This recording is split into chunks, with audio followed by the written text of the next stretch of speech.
Hey guys, what's up? Cardfight here, and today I'm here with a Diablo deck profile. I haven't posted in a long time, and that's because been really busy with school.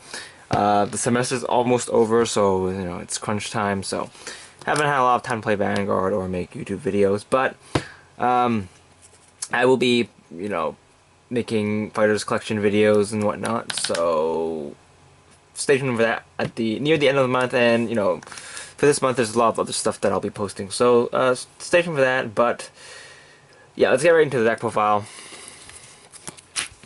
So for the starting Vanguard, we're running David. He counts as 2 cards if you're retiring him for a card effect, so he's pretty useful for your first stride, for your cost. For the problem of not getting soul charges, it's fine because this deck has a lot of other cards that help you soul charge, so you can feel the effect. But yeah, let's get right into the rest of the deck. So next we're running 4 Blaster Dark Diablo. So his skill is Generous Brick 2 if you Stride. If you paying the cost for a Blaster G unit, then the card you ditch will get +3. So you can ditch anything and you can Stride if it's a Blaster unit. And the second skill is, on your turn, if Phantom Blaster Diablo shots onto this card, you can retire one of your opponent's rear guards. He's mainly using for Diablo name. This is a pure, quote unquote, pure Diablo deck. I tried building a what's it called, a blaster deck that doesn't use Vortmir. I might show you guys that a bit later, but this is just the Diablo variant, so yeah. Alright, next we're running 4 Vortmirs. He's a newish card now, I guess, from GP06. Skill is Generous Pick 2. Choose one of your rear guards and retire it. During turn, when you have a unit with Diablo in its name, Stride on top of this card, you can pay the cost. If you do, search your deck for a grade 1 and call it to a rear guard circle, and if you have Special Blaster Diablo on your Vanguard circle, then you can choose up to 1 more grade 1 and call it to a rear guard circle. And the units called by this card's effect get plus 2,000 power on the end of turn. So it's a very good toolboxing card. Second skill is kind of lost 1, so lost 1. When this card is placed on the Vanguard circle, you want to pay the cost if you do. Search your deck for 1 grade 1 card and call it to a rear guard circle, and then shuffle your deck. So he is also a Diablo, so your Diablo cards are, cards that require Diablo Vanguard are pretty live, as long as you hit grade 3. So there's that. Next, we're running for grade 2s. We're running 4 Howl. I think it's Howl. Skill is Generous Pick 1. When a grade 1 unit is placed on a rear guard circle, if you have a Diablo Vanguard, during your turn, this card and your Vanguard get a plus 3,000 power, and if the called unit is Caden, I think his name is Caden, then you can counter charge 1 and soul charge 1. So basically, he becomes a 12k attacker when you call a grade 1, as long as you have a Diablo Vanguard, which is not a problem because you're running pretty much all Diablo Vanguards. And yeah, so if you call Caden, then you get an extra bonus with the soul charge and counter charge. So counter charging and soul charging is not really a problem in this deck. Next, we're running 3. I think his name is Doreen. Yeah, Doreen. Skill is great. He's grade 2 and he's Generous Pick 1.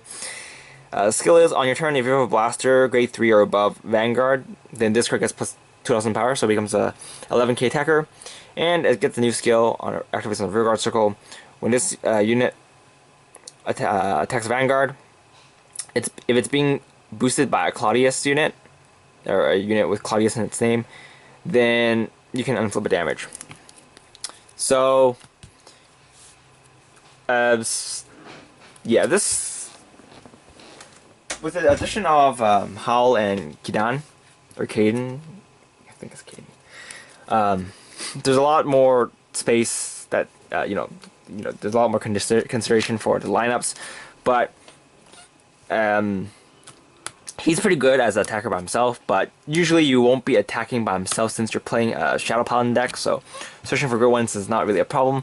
The main problem is when you can't finish your opponent off late game, and you run out of grade 1s. That is a big problem, so that's one of the main problems for this deck. You do run out of grade 1s sometimes. I know people say, oh, you're just not managing properly and stuff, but sometimes, you're playing against decks that have a heavy retiring, and you're considering the own units retire, then, running out of grade 1s is not that out of whack, I guess.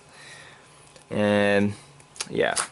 Next, we're running Dark Saga Painter.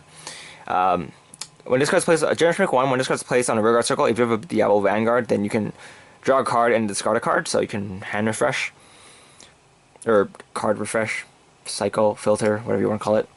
And the second skill is activates from your deck.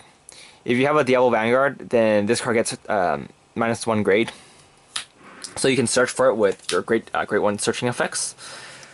It's pretty useful sometimes when you're missing an attacker instead of missing a booster, because boosters are really easy to search in your deck, but sometimes you might not have access to attackers, and he kind of remedies that problem. Next, we're running 2 Matcha. Matcha is not as great as before. She's still a good card, but she's not as friendly to set up during other stuff, and you rather run other cards. So 2 Matcha is still pretty good. Her skill is Generation 1, +1. When this card attacks, if it's being boosted, cost if you do, search your deck for a grade 1 and call it through a rearguard circle. So a lot of times you will be searching grade 1s during your main phase. You might attack with this, so you get extra attack with Dark Saga Painter, but might not always be useful. Or you can use her during mirror matches, so you can have your field have more than 3 units, so you don't get ripped apart by Diablo plays by your opponent. Alright, next we're running 2 of the Claudius. So Claudius' skill is Generation 1. On your turn, if you have a Blaster grade 3 Vanguard, or grade 3 or above Vanguard, so it counts as strides. And then this guy got plus 2,000 power, so it's a 9k booster. And when this card attacks, or when this if you boost a Dorint unit, then this card gets plus another 2,000 power, so he becomes a 11k booster. Him being a 9k booster is fine, because if you put him behind Howl, you still hit for magic numbers, so it's fine. You just get an extra boost if you boost what's his face, Dorint. Next, we're running 3 Caden. Caden's skill is Generation 1. If this card is retired for a cost, and this card is put with a rearguard to the drop zone, if you're Diablo Vanguard, your Vanguard gets plus 5,000 power and a new skill. When this card attack hits, you may search your deck for a grade 1 unit and call to a rearguard circle. And if the search unit called, if you have the what was his name, Howl on your field while the unit is called, then that unit gets plus 5,000 power. So you can get an extra magic number boost. So it's pretty nice.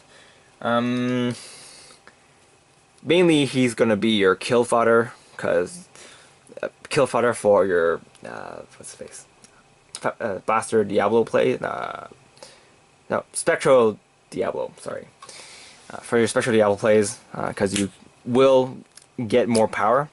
So if your opponent wants to guard with triggers for that second attack, it'd still be harder to do. A lot of people like to guard with triggers because they don't. You only have one drive check for your spectral second attack. So yeah. Anyway, next we're running 3 Sheron. Sheron, mainly you're gonna use her for the second effect, but her first effect is you can reveal a grade 3 card to your opponent, and when this card is placed in a rearguard circle, you can search your deck for a Blaster Dark grade 3 and show it to your opponent, and then shuffle your deck and discard a card from your hand. So if you really need Blaster Dark, then you can search for it. You can also sort of filter your deck that way, but yeah. Second effect is when you pay a cost for a retiring effect, then this card counts as 2 units while you have a Blaster grade 3 or above Vanguard. So if you have Spectral Diablo or Phantom Blaster Diablo, then you can kill her in place of 2 cards. It's pretty good. So basically, if you attack with Spectral, then you can just kill her off for the stand. Of course, you need to kill another unit. I'll explain that later, but God, I'm tired. So next, we're running 2 Stride Fodders. Pretty self-explanatory. Not running that many because there's a lot of great ones that I want to run in this deck, and if you really need to Stride, then if you ride into Blaster Dark, then for your second Strides, then you only need to ditch any card. So she's mainly here for when you're in Vortmir, or yeah, mainly if you're in Vortmir or you're not in your first Stride. Next, we're running 4 Perfect Guards. You can run Perfect Guard Gs if you want, but since I have like a billion Shadow Paladin decks, I don't have Perfect Guard Gs for all of them. So we're running normal vanilla Perfect Guards. Yeah. Stop those VN attacks, you know. Or dimensional police plays. Yeah, it's pretty good. Next, we're running 8 crits, 4 draws. These can help you soul charge too if you want. And running 4 heals, because heals are heals.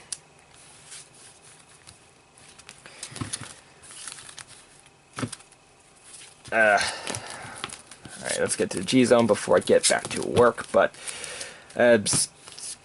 yeah.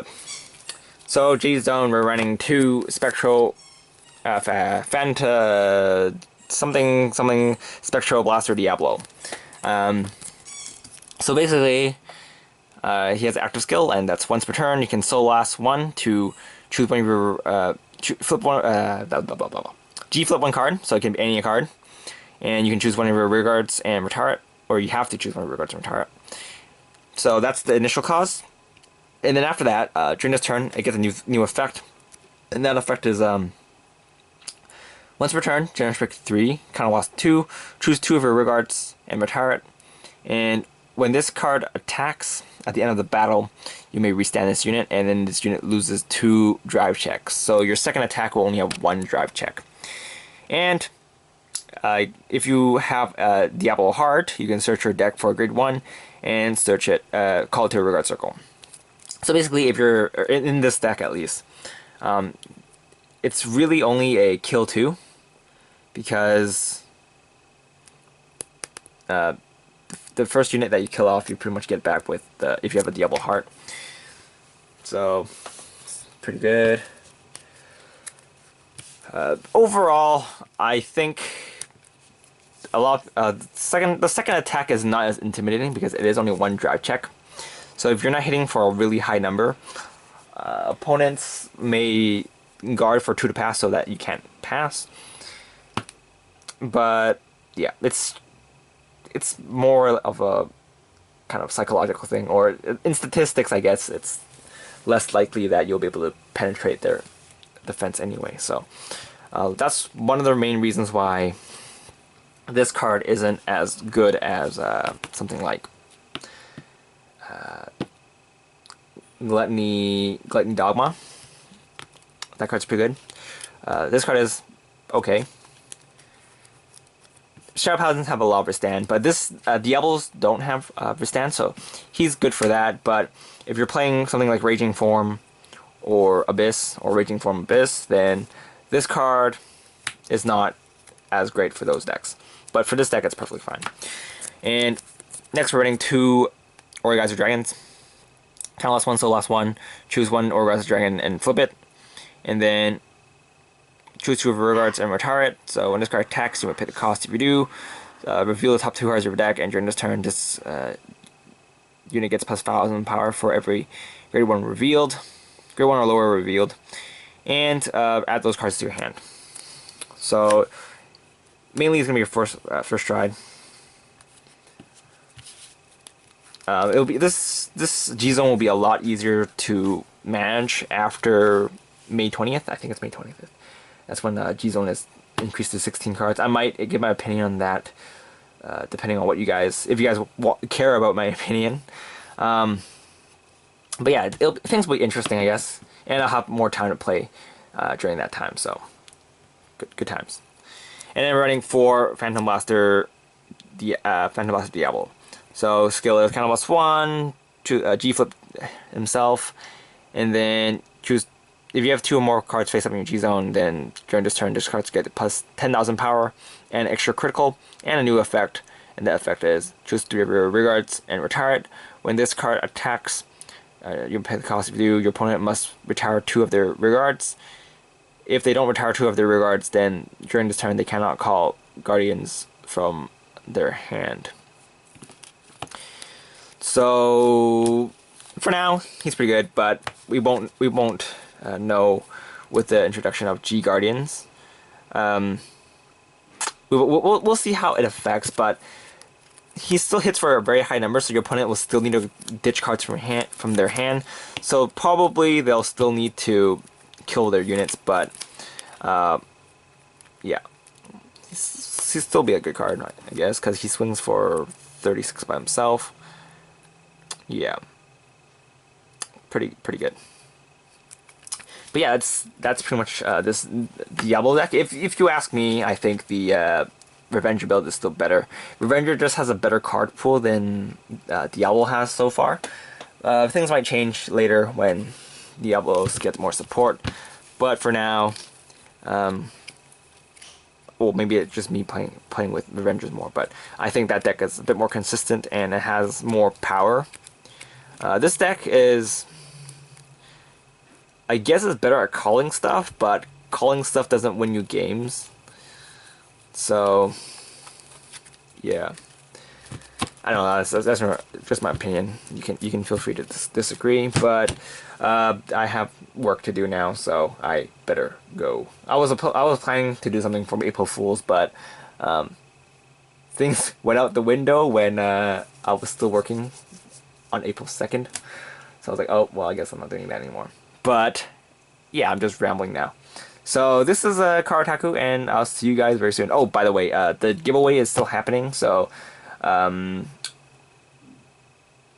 check out my previous video if you want to win a Legend Deck Kai. If not, then I'll see you guys later. Bye!